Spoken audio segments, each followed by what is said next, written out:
production, spin a ride. I need that better, better, better life, better production, spin a ride. We need a world with a healthy diet for all. No more food loss and less waste. When we keep done search, you'll find real life. If we can put ourselves to the side.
To the side.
loud.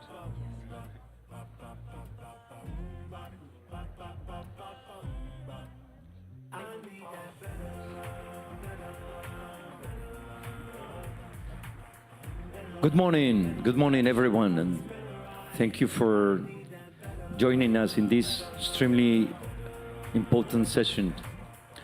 We're going to start straight away, but it is our custom and it's our way of doing that any Indigenous peoples event, discussion, debate, we start with a little prayer, a little gathering.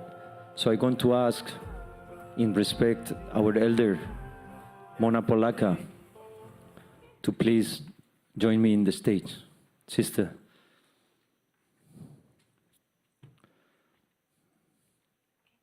Yes. Okay. Communia, greet each and every one of you. Good morning. And we'll go ahead and do a little prayer song here.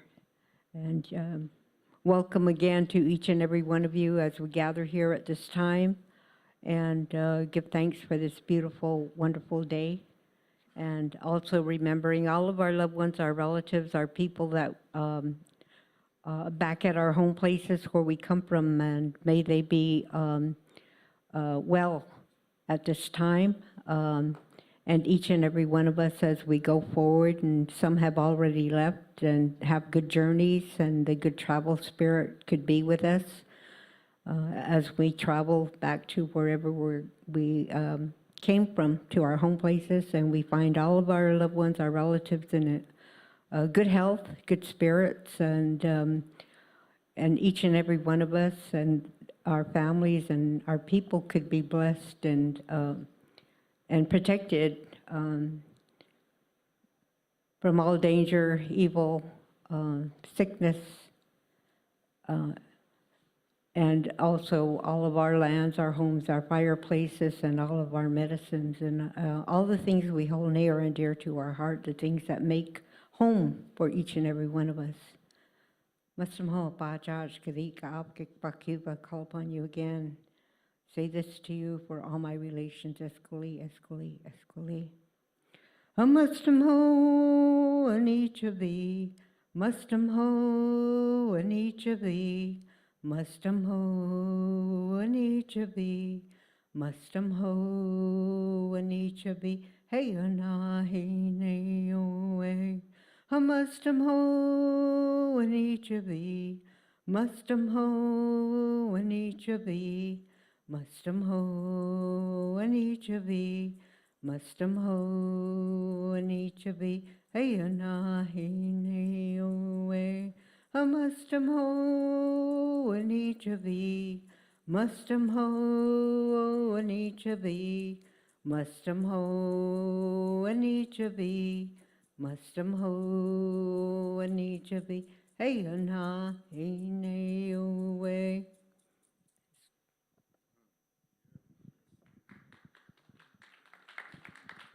Thank you so much, sister.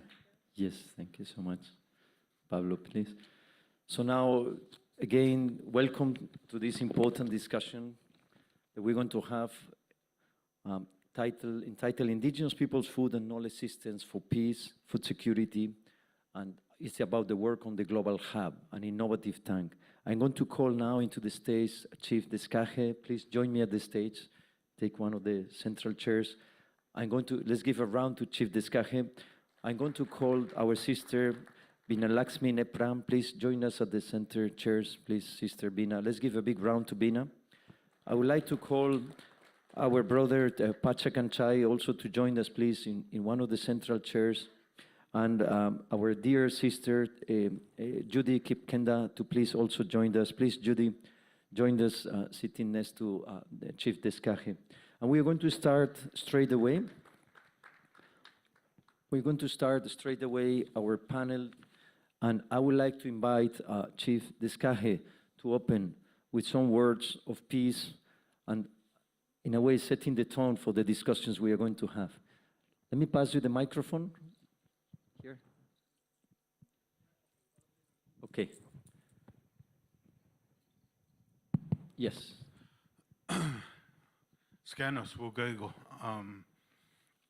So, the ways of peace, the peacemaker came to the Confederacy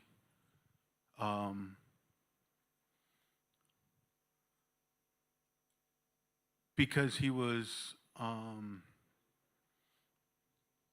not happy with how his people were conducting themselves. So he sent a messenger, a fatherless boy. And he sent this messenger to bring us together as one, the Confederacy, Haudenosaunee.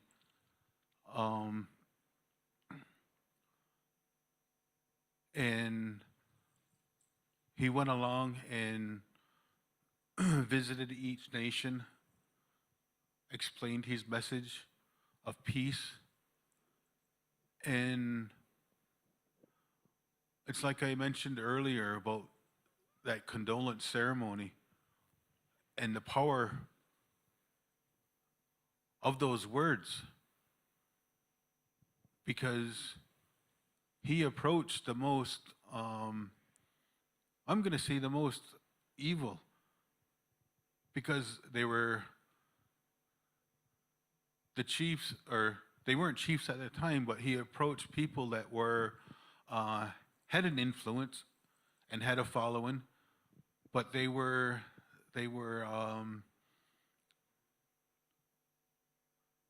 just bad people. And those words of condolence swayed their minds to the way of peace. Those words are so powerful in our language, you know, that it, say for example, Taradaho, they said his body was all crooked. He was the last one they condoled because he was the worst one, the most evil one. They said he was a cannibal. And they said when you looked at him, he had snakes in his hair. So it took 49 chiefs and the clan mothers to show him the ways of peace. And to me, that's how strong our ceremony is. And we still conduct that ceremony to this day. When we stand up new chiefs, we could go through that ceremony to make us one body, one mind, one heart.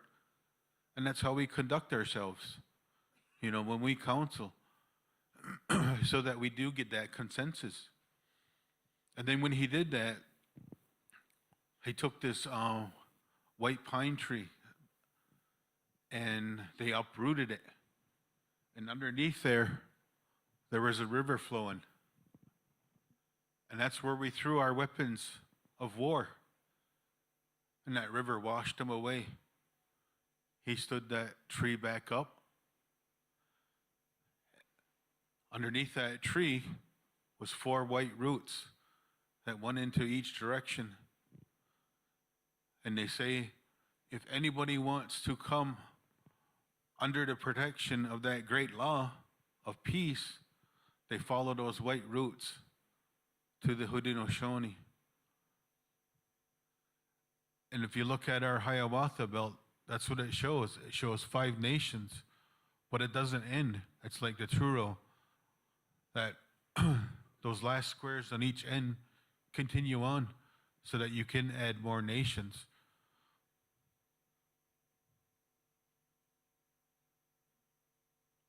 So, to me, that's what it's about. It's understanding your language, understanding your culture, and the power of it. We have everything that we need. He's given us all of our direction that we need to follow. So, Nyawa. Thank you so much. Thank you so much, Chief Descaje. I'm going to pass now the floor to Lakshmi Nepran, the founder and president of the Global Alliance of Indigenous Peoples, Gender and Justice and Peace, Manipur Women Over to you, Sister Vina. Mayambutaram na okchari. My obeisance to each and every one of you present in this room and those who are watching us online. And thank you to Yon and his incredible team for all the work that they have put into this forum. Truly blessed to be here. President Lula was here. In his opening remarks, he said that hunger is the sister of war. I wish you would have said hunger is the brother of war. He also said a very important message that close to 673 million people go hungry. And it requires only $315 billion to ensure that 7 billion people on this earth do not go hungry. He also mentioned that $2.3 trillion are spent every year on wars. I come from a war zone, from Manipur, and I have seen violence at very close quarters, same with many of you in this particular room and those who are watching us. For us, peace building, doing this peace building work is a commitment of a lifetime. It is not a project. It's something, it is innate as the food we grow every day, the food we cook every day. My mother is 90 years old. She has seen World War II because Manipur was a theater between the Allies and the Axis, where a major battle was fought. She survived that. After that, after India took over Manipur, we have been under a martial law for the last almost 70 years. She survived that. But through all these years, how did she survive? At 90, my mother still grows her own food. She grew her food during COVID and gave it to neighbors. She grows her food even as an ethnic conflict is now rupturing my state and my people. Human beings, the story of peace is as old as the earth itself. And we, 476 million indigenous people, we know this. As a result, when wars broke out in 2021 in Indo-Burma, in Ukraine, Sahel, Sudan, and around the world, we galvanized. We are so grateful to the FAO Indigenous Unit for helping us have a grand global launch on Monday. Thank you so much, FAO, for this honor that you have given to us. I've never been to Rome. For us, we came because we grew up knowing that Rome was not built in a day. Peace-building work is not built in a day. And we are grateful for the support that has been given to us to ensure that we build the peace that is needed. Not only did we meet, we convened last year in Washington, D.C., 120 indigenous peace builders from 30 countries and territories, and from all conflict zones. They came from Sudan, Nuba Mountains. They came from Mali, Sahel region.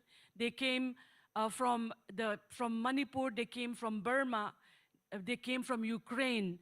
And they came from Siberia, Russia, where many recruitment of indigenous people are done to fight in the war in Ukraine. We all met and said that our lands have been under war for many years. At the moment, 80% of global conflicts are happening in biodiversity hotspots where indigenous people live. 80. As a result, it is important that indigenous people are in the process of peacemaking, that it is not left to a few global NGOs. The earth will heal when indigenous lands are healed. When our wars, when there are landmines in our soil, when there are bombs in our soil, when there is armed drones on our soil, we cannot plant. It is The ending of war is acutely important to the ensuring that with enough food security for the world. It is really, really vital that our plea, our honest plea from many of us working in this field is to work alongside to build a better, more resilient world. We have also drafted an international declaration on indigenous peace building. Copies of it are outside. Please take a copy. It draws our blueprint for the next 5 to 10 years. We and our elder, Chief Kenneth, is here, and Mama Bear and many others, we worked hard together to make this happen. And we take this work very, very seriously. And next year, along the UN Permanent Forum, we're having our second global summit on indigenous peace building. Food security, food sovereignty, ensure whatever that term means. In short, ensuring that we take care of our food, our seeds, our weavings, our spirituality. All these are a part of peacemaking. It is not separate from one another. That is the reason when Jon invited me, I was so happy to come here at the office of FAO for the first time to be able to share this work with the rest of you. So please join us. This is a global movement. You are indigenous, non-indigenous. If you have a heart for peace, please join us in this journey. Be a part of this process, because the nuclearization, the weaponization, the militarization of our lands is hurting our food, our water, our systems, our bodies, our lives, our dreams. And it's really important that we work together in this. I welcome everyone who would like to be a part of this process, because for us, this is not a project, it's a commitment of a lifetime, so that, as indigenous people say, we are working through 7 generations. And we want to thank the spirit of each one of you who have been with us in the 5 days at the FAO headquarters, in our tent, cooking together, eating together, healing together, to be able to bring the change that the world needs to see. Thank you. Yam nungai jare.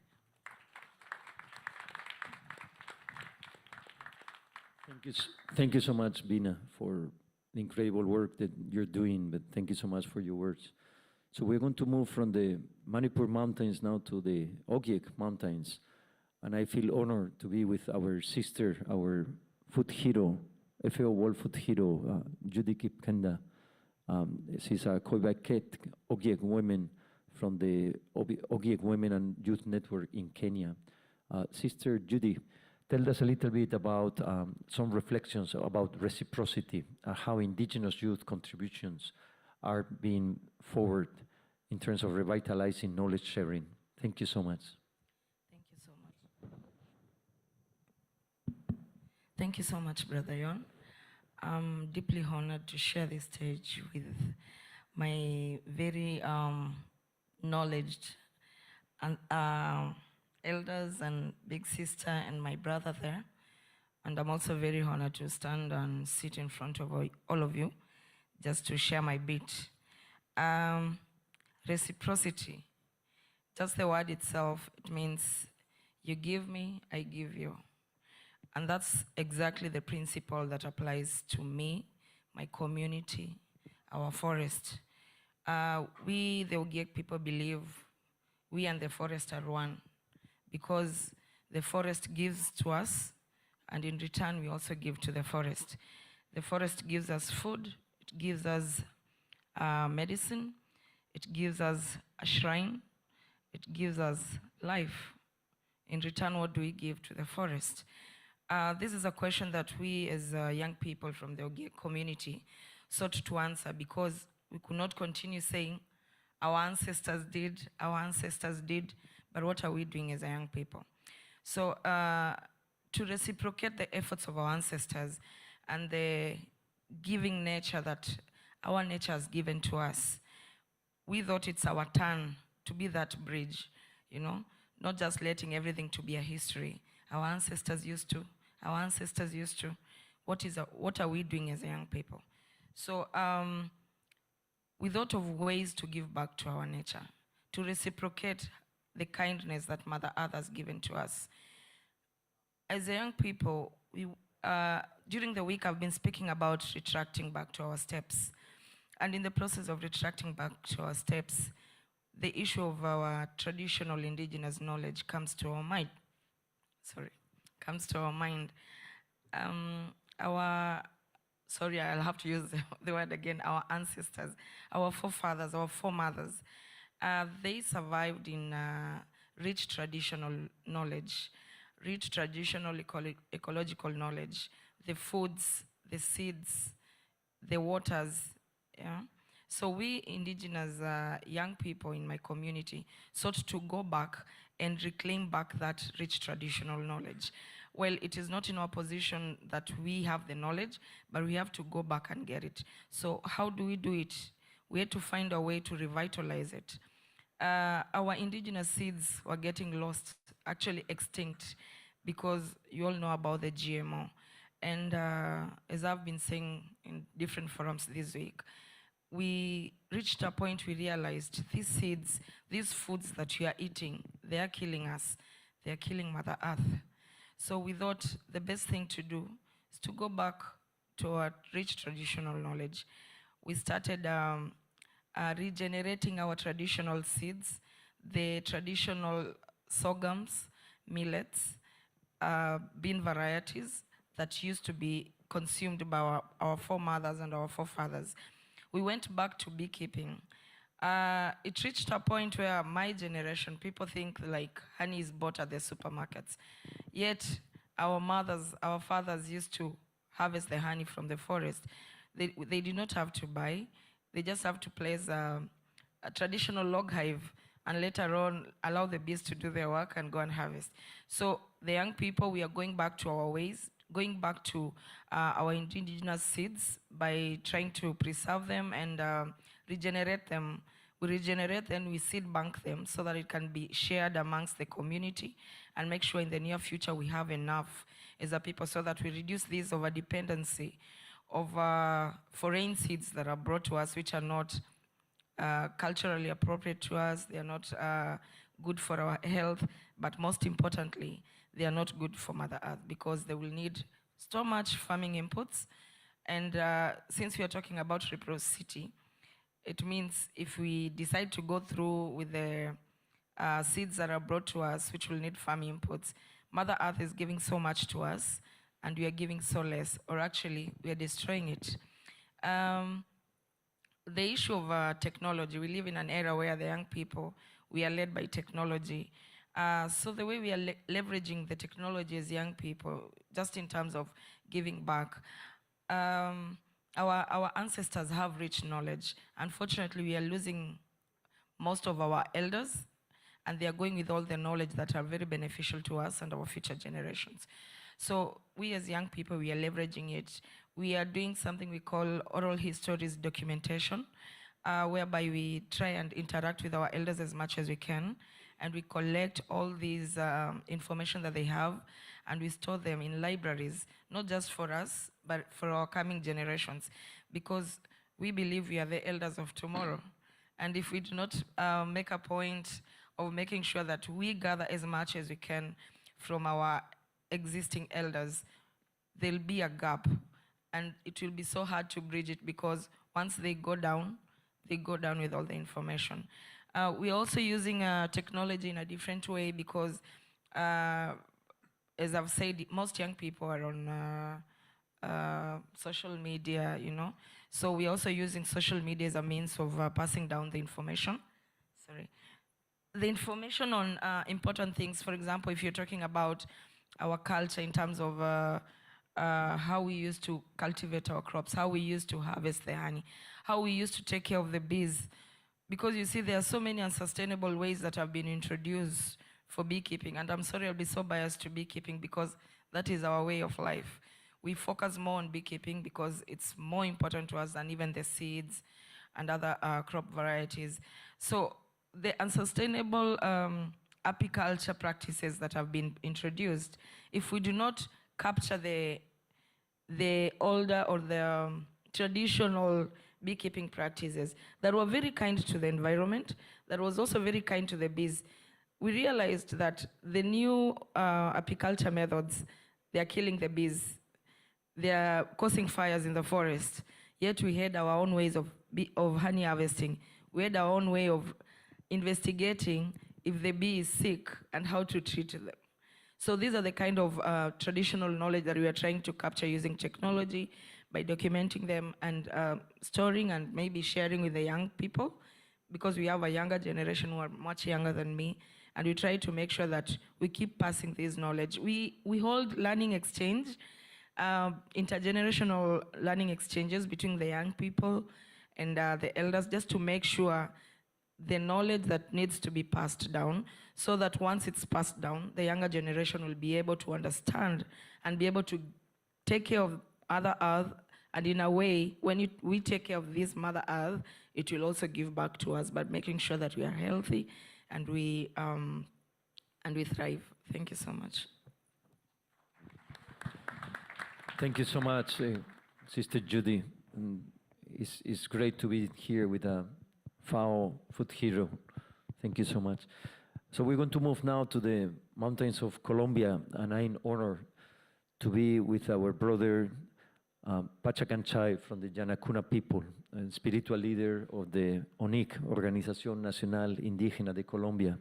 Pacha, tell us a little bit about sharing and fostering respect between systems of knowledge for co-creation of knowledge to support indigenous people's food and knowledge systems. Over to you. Punjai runa mashikuna paimikunapa mautakuna warmikuna karikuna paimikunapa. Good morning to everyone here. I want to honor your elders, your ancestors, and all the people that they are looking us speaking these words for sharing with his heart and have the connection to understanding the importance to see and to understanding the knowledge of indigenous tribes around the world. Us, as indigenous tribes, we are the receptions of a very ancestral knowledge of the millenarians, information that we have in our lands, and the Mother Earth for us speaking to our elders and the whole system that we have, and that helping us to survive.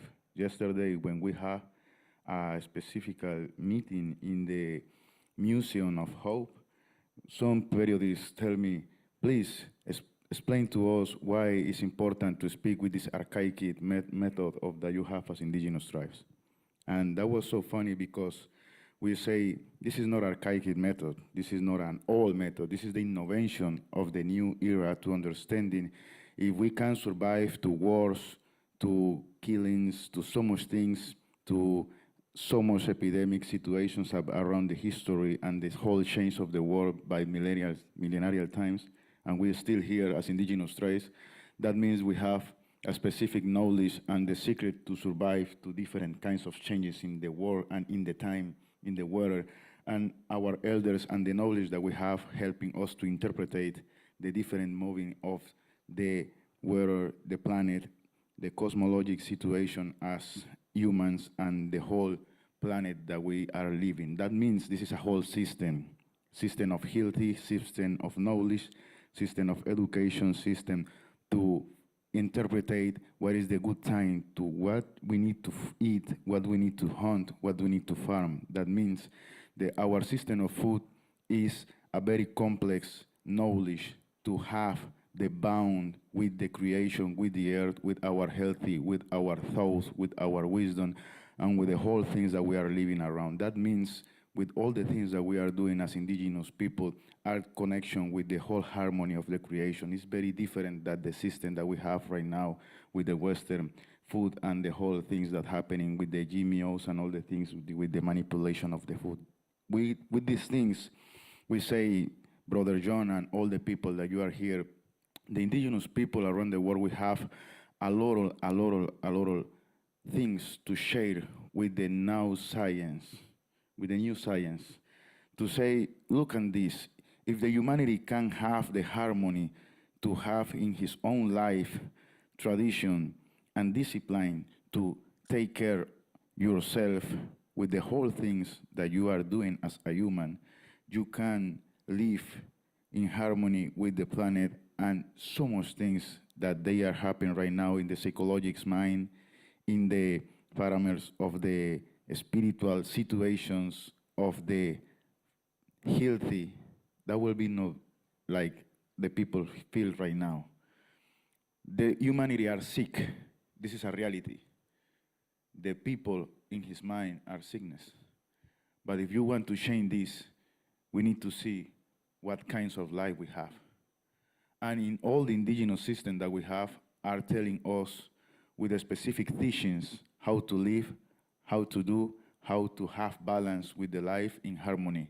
And when the academics and the whole people understanding that the knowledge that you have, you can doing like the bound with this knowledge to understanding how we can service in the life and how we can working together for the life. This is not a matter who have more knowledge, if the Western knowledge, the academic, or the indigenous people, because we know that we are surviving around the time, and we know our knowledge, we know our science, we know our plans, we know our old indigenous system, but it's important right now to have the communication to understanding that is very important to have the basis to explain, to share, and to understanding how we are here still in this time as indigenous people. And we want to share this also all our people here from Africa, from North, from the Asia, from South America, and the whole continents that we have people representing here, we have the same message.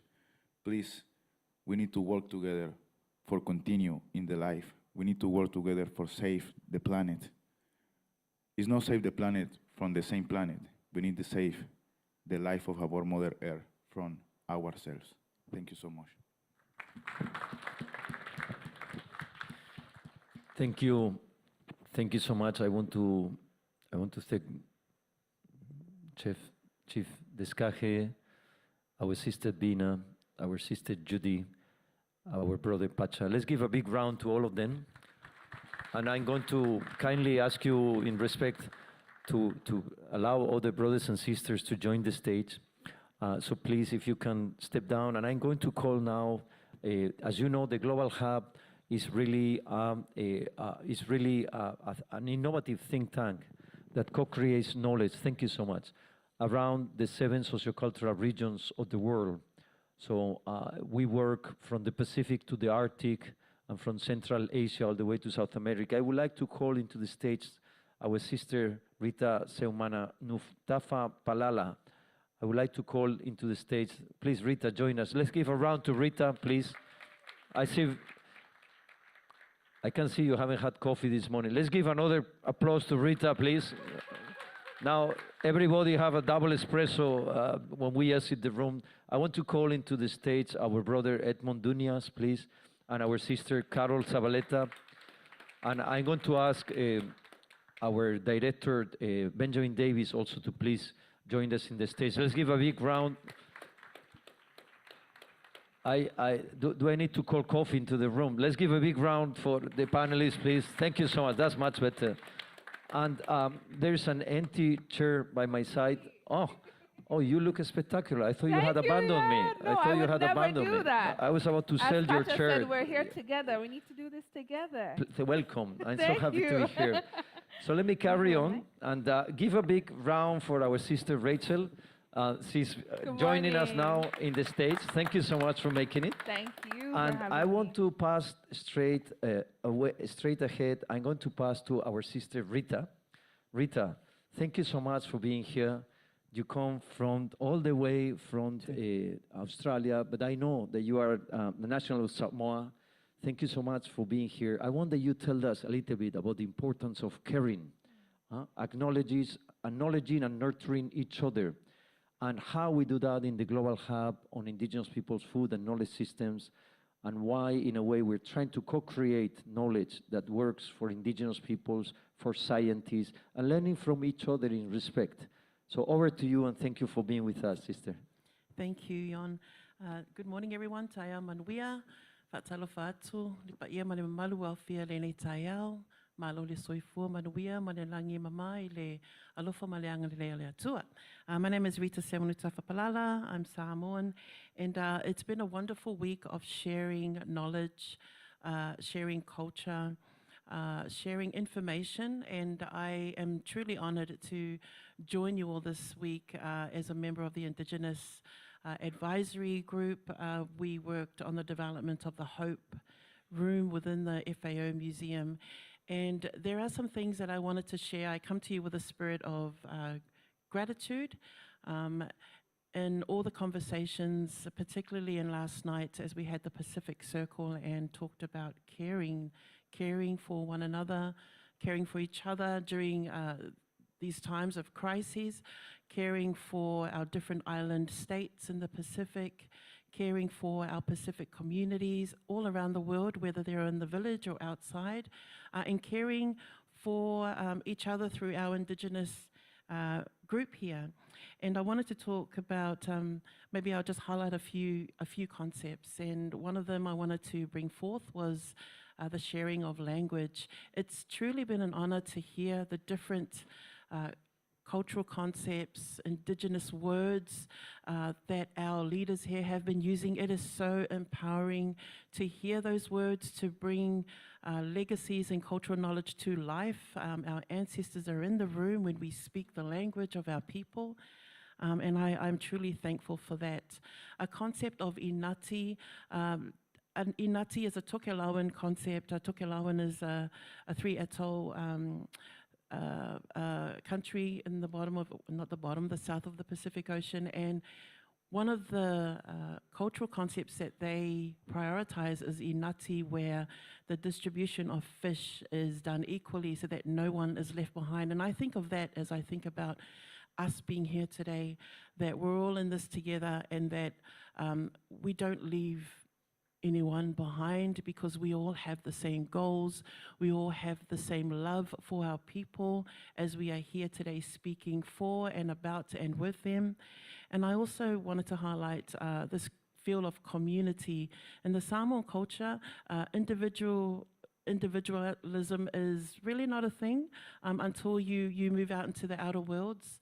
But everyone has a place in the village. Everyone plays a major part in ensuring that things work well. And so that, for me, is a form of caring. And I'd liken that to our Indigenous knowledges here today, is that we all have a place. We all have a part, a very important part to play. And I feel that spirit of community throughout this whole week. And so, being an ethnomusicologist, I must leave you with a farewell song. As many of you will be taking off throughout the day, and I might not be able to give you a hug and say goodbye. So this is a quick song, a Samoan song that basically means, I've tweaked the words to suit the event, but goodbye, my friend. As you row in your canoe out to your lands, please remember Rome, remember our gathering, and we pray for our passengers. Goodbye, my feleni, ole a o te a, ai fo lau I le vasa, I atonu u ese ese, ne ingalo mai Roma, Malene mafutanga, ai mana tua pea, le au pasese.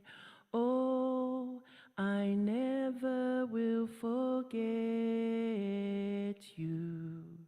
Samoa ne ingaloa tu. Oh, I never will forget you. Samoa ne ingaloa tu. Whamanuia pera le atua ia te oto uma. Alo whawhitai la mune avanoa. Thank you so much. Thank you so much. Thank you so much, Sister Rita. Benjamin, can we make singing compulsory in all of our meetings, please? I think that's what we need to do for now. I would support that, yeah. We are going to move straight away to Edmondunia. So we are moving from the lost forest of Samoa now to the sub-Saharan forest. Edmond, You are with the French National Institute for Sustainable Development. So tell us about the value of solidarity and how connecting countries, but the importance of the World Committee on Food Security, the CFS, and the experts to strengthen and protect indigenous peoples' food and knowledge systems in the current context. Over to you, my brother. It's an honor to have you with us. With pleasure, Brother Jon, Sister Rachel, Thank you. colleagues and friends. I'm an academic researcher and a non-indigenous person. I have been working for 40 years with hunting and gathering societies in the tropical rainforest of the Congo Basin and in Borneo for the study of the diets. Co-building research with indigenous people has been my major intellectual obsession, I would say, over the past 2 decades. And the feeling of approaching something coherent was finally achieved through my involvement in the Global Hub on Indigenous Food Systems since its creation in 2020. More than solidarity, solids are difficult to merge, and they can at best be assembled or stacked. I would prefer a more liquid reference and talk about binding, mixing up, and advocate for fluidity between different worldviews. A new form of science that we want to see emerging from this clever cooking must be interdisciplinary and first and foremost intercultural. If you allow me to further formulate metaphors taken from food, what we are aiming to do, what we are aiming at is to transcend mainstream science plus indigenous sciences through combining them like a chef would combine sweet and sour, soft and spicy, cold and hot, leaves and tubers, mixing oil and vinegar, creating something that exceeds the sum of the two apparently antagonist ingredients. Antagonism must indeed be acknowledged in order to take the best from them. To perform this successfully, we need to recognize the existing antagonisms resulting from profound, distinctive worldviews, and we need to accept confrontation, accept disagreement, be constructive in dispute, humbly admit our respective gaps in knowledge, our respective conceptual limits, our respective ignorance and weaknesses, and more than anything else, accept our respective subjectivity. This is something that holders of indigenous sciences are inclined to admit, but accepting this is certainly more challenging on the side of mainstream science. So, easier said than done, I must confess. But it is high time to do it now, and the 2026-27 CFS is a timely milestone to achieve this. Thank you for your kind attention. Thank you. Let's give so a much. round to Edmond. Fantastic words, isn't it? Beautiful. Very metaphorical. You sound like a chef, actually. It's wonderful. And you know that a lot of the work we do in the Global Hub is through storytelling and the importance of oral knowledge that is so dear to me. So I'm going to share a story from my country. And you all know that we have great inventions. And one of the things that we invented was the mop. No? We put a stick to avoid bending. No? But the other thing that we invented was mayonnaise, no? In the village of Maon. And I know you all know that and how difficult it was to mix olive oil with lemon. And it followed before the machines, before the electricity, it followed a strong ritual. No? And you couldn't make mayonnaise if it was a stormy day or if there was lighting. No? It wouldn't blend. So that, taking into consideration and reading the environment to be able to mix olive oil with lemon, it was at the very essence. And we grew up with the stories on how mayonnaise was invented and made. So thank you so much, Edmond, for bringing that shower. And it is possible. If it is possible to make mayonnaise, we can co-create knowledge in solidarity. Jan, I have to ask, though, for those who don't know, where are you from? Which country? That's hard to say because I have lived more years abroad from my country. I come originally from Spain, Wow. but my father is from Guernica, so my lineage is Basque. And you know, the Basque people, we can be born anywhere in the world because we're still Basque. Yes. And that is something that goes with us. And we even decide where we Basque because, as you know, it was the first people that went around the world, that navigated around the world. So it is that sense of relationality that we have also been talking about in at the hub these days. Let me pass over to you, Rachel. Thank you so much for joining us, so my you can pleasure for continue being with the here. panel. Thank you You've so done much. such a great job. Thank you. Thank you. You too. Thank you so much. So, also on the topic of solidarity, of course, and connecting countries, I want to hand over to Carol Zabaleta Cortijo, who is from the Quechua people, and she's a professor. She also works with the Indigenous Peoples Observatory Network in Peru. Thank you so much for being here. Gracias por estar aquí. I'm excited to hear from you. Yes, no? Yes. Okay, Perfect. thank you very much. Wow. It's very, very good to see you, all of you here, and also to see you, John, and hear all our brothers and sisters. I have been part of the Global Hub since 3 years ago, I think, no? Since we started to meet each other. And this space has been really a rich space to learn. I came from a science background originally, so my knowledge about indigenous knowledge systems and knowledge has been very little when I came here, even if I was working with indigenous communities, and also even if my family came from indigenous peoples. So this space has been really great in solidarity, no? People who came here were sharing their knowledge in a safe space. People who came here tried to speak in different languages, as was remarked, because that's also part of how co-creation is built. When you can express your own thoughts in your own way of thinking, this is your language, no? For us in the Andes, we have been losing our language across generations. And that's something sad. But at the same time, in this way, we have been learning about different cultures with new international languages, no? The Spanish, the English, the French. So now we are recovering our language.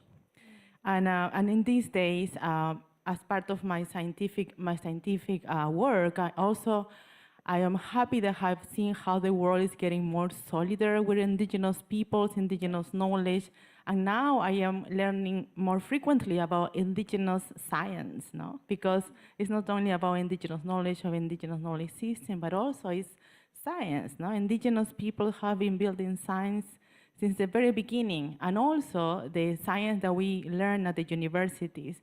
So both type of knowledge and all the diverse type of knowledge systems around the world can live in solidarity because we have evolved in these ways, no? Mother Nature have put us here to live together, to have this knowledge, to build together new ways of living. And now in these moments, it's like really like a fascinating the time we are living. We are actually talking at the international level about different knowledge systems. So I came also from an epidemiological background where we talk about causalities. And here in co-creation, we are talking about values of reciprocity. And that type of values, for example, in both type of knowledge, are important to start to melt and to start to work together, no? And we wave, no? Especially in my grandmother and my family, we like to do things with our hands, no? And this, when we do different things, this is why we are having these little things, so we have our clothes, so we wave, no? That's something how we wave things and knowledge. And recently, I also learned about the quipus, no? Quipus from the Andean indigenous peoples. They also wave these quipus. So my brothers, my sister here are talking about ecological traditional knowledge, because indigenous knowledge have been known for being guardians of nature, but also mathematicians, no? Not only traditional knowledge and looking for nature, but also about administrating knowledge, sharing knowledge. So these quipus, I invite you to look more about that type of knowledge that is there and is wave, no? And there will be Capacamayo, who are the people, the guardians of those knowledge. So there are many other evidence of how indigenous peoples, indigenous knowledge can contribute with building a better world and better future and better food. So thank you very much. Thank you so much. I'm really looking, I think you can keep it if you want to. Really looking forward to learning more about Quipos. Thank you to our panelists for sharing so candidly and for being so inspiring. Thank you for the song. I'm sad, Edmund, you didn't sing for us, but it's okay. Maybe later. I would like to hand over to you, Benjamin Davis, for the closing remarks, if that's okay with you, That's yeah? absolutely fine. Absolutely fine. Benjamin Davis is the director of the Economic and Social Protection Division, but besides being a director, which is extremely important, and a senior manager, he's an inspiration for many of us. And he's been reminding us during the Gaza genocide of the importance of justice, peace, and harmony among humankind. So that relates directly to the values that we've been discussing the whole week in the Global Hub. We have dedicated the whole week to Indigenous peoples' values for peace. So Benjamin is the best person to close this. And I want a big round for Benjamin, who is an inspiration for all of us. And together with Benjamin, we are looking into the way forward in the Global Hub and how the Global Hub can contribute in a peaceful and harmonious way the discussions about food systems that, as you know, the countries, for the first time in the history of FAO in 80 years, in 2027, are going to discuss for the first time about the indigenous people's food and knowledge systems. Benjamin, thank you so much for being with us. We know how packed your agenda is, and it's a great honor to have you with us today. Let's give a big round to Benjamin, please. Woo! Go, Benjamin. The pressure is on, by the way, after that introduction. Has to be amazing. No, thanks, Jan. And again, thanks to the Indigenous Peoples team. It truly has been a wonderful week, really. And I just want to thank you all, not just the team, but also all those who have participated for creating this space and for sharing this knowledge. I think, and I appreciate, Jan, that you brought up the issue of Gaza and kind of the genocide that's ongoing. I think it's been quite painful that this week there's been almost no mention, let's say, by FAO, of this ongoing catastrophe, and so it's hard to celebrate, right, when a genocide is ongoing. And I know that Indigenous peoples know well what genocide is, both historically and actually, right? And so, and I think it's been in a way, it's a metaphor for the difficulty of the organization to address and confront problems which are difficult, which means taking a stand and means standing up for a rights-based world in which I think we aspire to live in. No. So again, thanks for creating this space. I've heard a number of things during the week and in this session today, and I think just listening to this session, no? First in terms of of what innovation is, right? And innovation isn't technology, isn't just new technology. It isn't kind of fancy, sophisticated machines. It's the recovering the traditional, no, as the brother from Colombia was saying, and it's recovering. It's exploring the value for food systems. It's not extracting, right? So it needs to come along as well with innovations in institutions, in power relations, right? So it's not just yet another process of extraction of value and knowledge, right? And I think another very important point again is this overlap, this kind of intrinsic linking in the world today between conflict, biodiversity, managing natural resources, and Indigenous peoples, and the role that Indigenous peoples play both as peace builders and assuring justice, a just peace, right? I think that was also brought out. And really that Indigenous peoples are central protagonists to addressing the challenges that the world faces, right? But it really requires a radical reshifting in terms of the institutions of how we govern the world and the role that that people can play. No? So, just to conclude, I mean, as I said in the first session, that that we need to work in terms of how we can bring the knowledge that's discussed here to the broader FAO. And I think the fact that you have these annual meetings, that you bring all these colleagues, that you create this space is super important, but it's really just the beginning of a process where this needs to be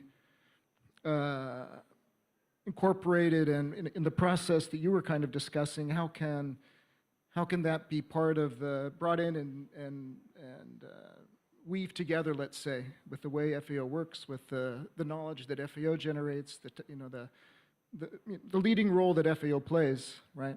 How can there be a different way of bringing in the voices of indigenous peoples and their values? And it's a complex process, as we heard, and I think first of all it requires an openness of mind, right? Which I think frankly doesn't exist yet, perhaps at FAO and many other places, but in the dominant system, let's say. But I mean, it's a long-term process, right? And so I think these efforts are so fundamental to pushing that, and we need to figure out a way to keep this up so it's not just once a year, but it's an ongoing process. And how can we open people's minds, let's say? So thanks. Wow. What do you think, Rachel? I see What do why you think? you said what you said about Benjamin, honestly. I told you. I'm very, very inspired, and he mentioned that we need to be a bit more radical in our approach. I do want to say thank you to you, Jan, and to Michaela, and to the entire team at the Globe. Can we give them a round of applause, please, for creating these opportunities, for advocating for us and providing spaces for us, because that in itself is radical. For us to be here in our traditional attire, speaking our languages, have a space here in the first place is radical and necessary. So thank you for that. Thank you so much. I mean, if we think about it, it shouldn't be radical that peoples come to the UN to voice their needs. There's something, and that's what I want to allude to what Benjamin said, there's something we need to do differently. Absolutely. And I want to invite Chief Deskeje. I actually want to invite all the members of the Global Hub to join us at the stage, especially with Anne Brunel. Let's give a big round because we're just a few. The Chief Deskeje, please join us at the stage. I want every single member of the Global Hub to come on the stage because this is a collective effort, and it's about what Benjamin says. We respect the rules, but we also need to have the rules of the peoples at the center. So please join me at this stage. Please join us. I want every single member of the Global Hub, please, to join us. Colleagues, Kenneth, please, we are adjusting the protocol, and it's very important that you join us here. And I want Anne Brunel, our coordinator, to join us. Yes. Please, Judy, colleagues, come, join us. Pacha, Kenneth, Sister Mona, please join us. It is a big honor. A huge honor. We want to thank you all for this incredible week. And you see, this is just a small group that spoke today, but the collective effort is the one that we are trying to sustain. So please join us, and I want that everybody gives a very big round to the Global Hub. Please, colleagues, let's give a big round of these experts that have been co-creating knowledge. Woo. And our inspiration is that one day the UN becomes a huge tent where everybody comes together. Wow. I want to take the opportunity, our chief economist is here. Maximo, please join us in the stage. You've been always, and I'm going to hand you the microphone. Maximo, thank you for coming. Oh, those at the front, you can come up. There's more room. You can come. Thank you so much. Let's give a big round, please, colleagues. Now, you see, we all come from different parts of the world. We all have different knowledges. Yes. But something that brings us together is the importance of orality, respect, and the values that the elders have taught us, which is peace, which is reciprocity, which is sharing, which is caring, which is solidarity, and that brings harmony to humankind. Let me pass to Massimo. Maximo, thank you for joining us. No, thank you so much. And this is a dream that we plan. Oh, Massimo. Thank you for being here and for caring. Thank you all. Let's give a big round. And like Benjamin says, this is the beginning of a space we are creating where we are going to talk about the real problems of the peoples of the world. It's important. We do work with governments. We work with the states. But the UN was founded and created for the peoples. And these are the peoples. Let's give them a big round. And Anne Brunel, our coordinator and our leader. Let's give a big round to Anne. Hayaya. Thank you very much.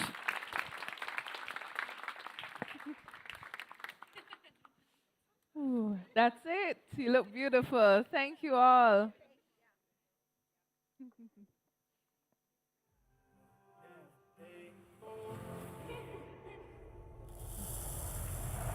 Oh, there's a brand new generation. There's a brand new generation. Oh,